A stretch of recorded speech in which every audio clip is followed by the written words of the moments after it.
Hey everyone, Renee here from Floating Lights Photography, and today I want to show you how to add a sky overlay to an image.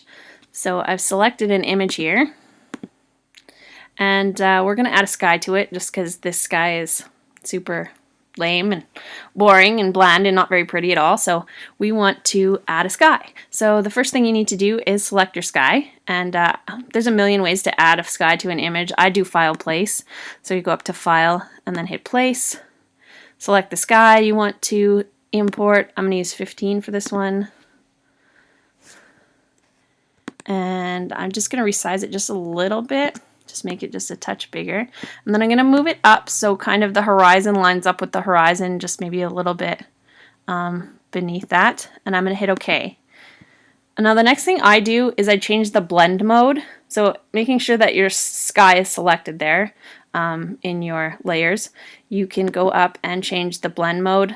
Sometimes I use darken, most of the time I use multiply, so I'm going to use that for this one, and that looks great to me. So I'm also going to mask off parts of the image that I want, kind of blend in the sky and do it that way. So you need to add a layer mask to your sky. So you hit this little button down here, it pops up this little white box. Then you need to make sure when you're blending that you're using a black brush.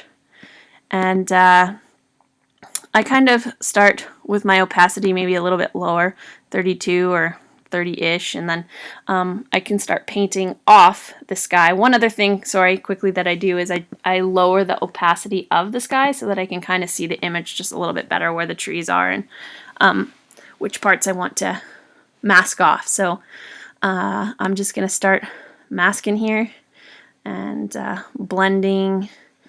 So I'm just going to blend the sky a bit and just kind of, I'm going to up my opacity here just a touch and do this part a bit.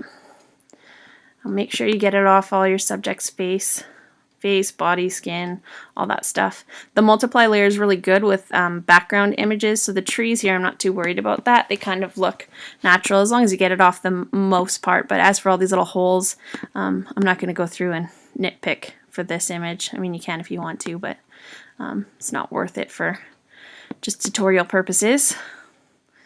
So, and I'm just going to boost this up just a little bit more, just make sure I got it off all her face and her skin. All the parts that I don't want, so that is good for me.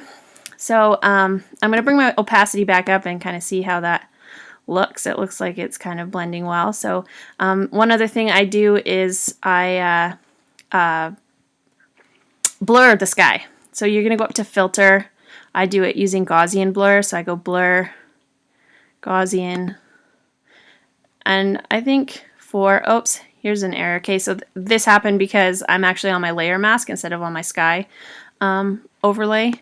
So I'm going to cancel that and make sure my sky is selected. Then I'm going to go up to filter, blur, Gaussian blur. I think 4 or 5 is usually pretty good for me. So I'm going to use 5 for this one. And it just kind of blurs the background there, just makes the sky a little bit bokeh-y, if that's a word. I don't know. I think I just made it up.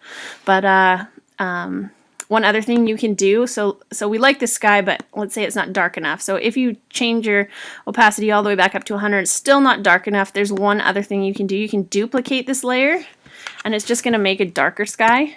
So duplicate is Command J on a Mac, and I think it's Control J on a PC. So there I've kind of brought my sky in. It's a little bit darker now, and then you can adjust the opacity there too if it's too much or too little, or however you like it. So that is how I add skies to an image and kind of boost them up. I'm really excited to release my sky overlays. They will be releasing next week. So yeah, I hope you've also joined my mailing list, because if you have, you get a free sky overlay. So make sure you go over to floatinglightsphoto.com and sign up to be on the mailing list, and you'll get a free sky overlay next week. Thanks so much for watching. Take care.